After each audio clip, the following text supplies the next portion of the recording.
A lo mejor si nos vamos al aspecto de la ira o del enojo, esta emoción tiene como característica que normalmente se asocia a la agresión, ajá, a la sensación de malestar, de actuar de manera impulsiva, ¿no? De ser violento, o sea, todo eso se relaciona a la emoción del enojo, de la ira. Sin embargo, en la parte positiva, esta emoción nos lleva al actuar, al movimiento, nos lleva a reaccionar ante situaciones de riesgo, de peligro o situaciones que nos puedan generar un conflicto o un malestar, ¿sí? Entonces, si vemos esta parte positiva de la emoción de la ira, pues sabremos que no es necesariamente poder controlarla para que casi casi no existiera en nuestras vidas, no, nos vamos a seguir enojando, pero el enojo genera un motivante para llevarnos a la acción. Esa es la parte importante y es el objetivo de esta emoción de la ira, ajá, porque obviamente promueve o genera condiciones que nos frustran, ajá, que nos detienen en ese momento así como a ver qué está pasando y esto no me gusta, ajá, entonces reaccionamos ante eso que no nos gusta o que nos frustra o que quisiéramos tener, ajá, entonces es como vamos a actuar, es decir, nos llena de energía. Y esta emoción es tan importante porque si hablamos del aspecto o del ámbito emocional, la emoción de la tristeza y la emoción del miedo suelen ser dos emociones que nos pueden contener, que nos pueden aislar o que nos pueden hacer que quedemos ahí paralizados, ajá. Nos llevan normalmente a la inactividad. La del miedo, tal vez de repente la reacción de huida, pues nos genera a huir de ese riesgo, de ese peligro. Sin embargo, después de eso pareciera que ya no viene algo más, ajá. Esa es la función básica del miedo, que después hablaremos de ella.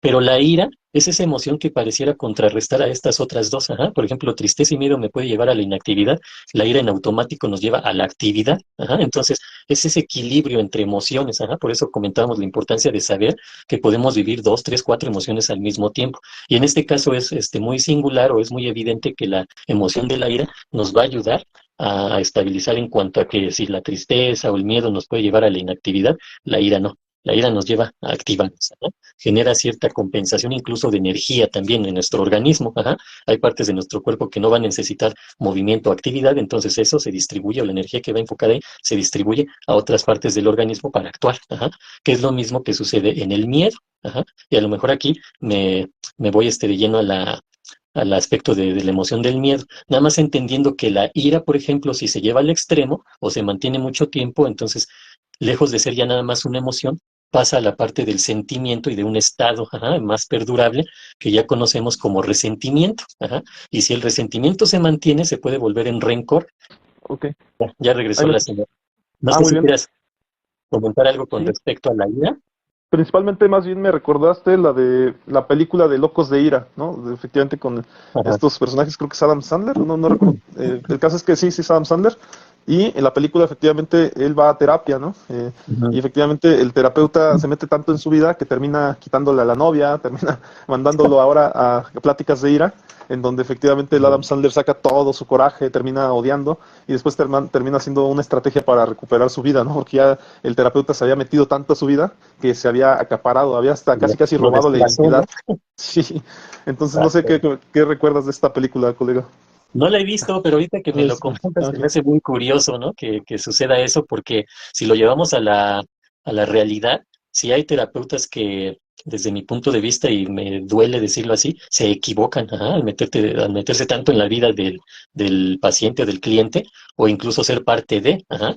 Siempre hay que tener bien en cuenta ese límite que debemos de mantener, ajá, porque si no, en automático, pues dejamos de ser objetivos y si dejamos de ser objetivos, pues entramos a la parte emocional y ahí pues ya nos perdemos, ¿no? Entonces, ahorita que mencionas esta película, hasta el nombre, ¿no? Locos de ira, porque sí, la ira te puede llevar a reacciones que a lo mejor socialmente hablando podríamos calificar como de locura, ajá, de actos muy agresivos, muy violentos o como dicen aquí, hasta desquiciados, ¿no?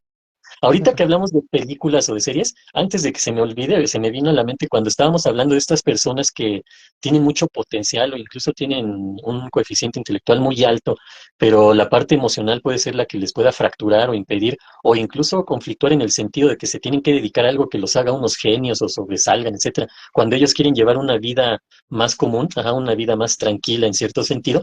Hay una película que me gustó mucho, se me vino a la mente cuando estás platicando, pero ya por X, por Y, no la comenté. Dije, al final la voy a recomendar, pero ahorita mejor aprovecho, no se me vaya a olvidar de nuevo o se corte la transmisión. Se Sí, llama Vitus. No sé si hayas escuchado de esa película. híjole. Creo que es alemana, pero es como un tipo de ese cine, no de ese cine comercial, sino de ¿cómo le dicen? Cine, no me acuerdo, Cultural, algo así. Algo así, ¿no? Tiene este nombre, independiente, ¿no? Cine independiente, algo así, ¿no? Va por ahí no es tan independiente ni, pero tampoco tan comercial ni hollywoodense. Pero a grandes rasgos, para no, dar toda la trama, se trata de un niño genio y cómo ese lo entiende muy bien su abuelo, es con el que se lleva bien, porque su abuelo es capaz de entender la parte emocional de este niño genio al que quieren llevar a esto, a aquello, porque pues tiene un potencial inagotable y así como que va a ser uno de los grandes personajes de la historia, ¿no? La mamá está pero bien metida que su hijo sobresalga en esto y en aquello y lo lleva a clases de esto y a clases de aquello para que sea el genio que puede llegar a ser, ¿no? Sin embargo, en el transcurso de la película pasa algo que da un giro a esta situación y el niño, por una situación que sucede, deja de ser ese genio, ajá, pero se empieza a convertir en un niño que ahora sí vive su vida de manera normal, ajá, de acuerdo a su niñez. Es más como, es un adolescente, ¿no? Entre niño y adolescente. No recuerdo ahorita qué edad tenía este niño adolescente, pero está bien bonita esa película. Dice que se Yo llama sí la recomiendo. Vitus, ¿verdad? Vitus, y los actores son alemanes. Recuerdo que son alemanes, incluso el actor, no me acuerdo cómo se llama, Gans, algo así, se apellido, algo así, que es el que la hizo de Hitler y que incluso estuvo nominado, o creo que hasta ganó el Oscar por la interpretación de Hitler. Pero bueno, es Bruno Gantz.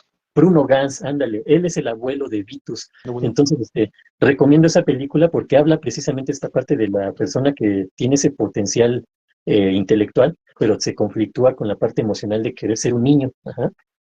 Bueno, Claro. ahí dejo esta parte con respecto a este punto que quería comentar. Sí, no, no, excelente. Sí, de hecho a mí me llamó la atención, ¿no? Estaba viendo las fotos y se ve muy interesante la película.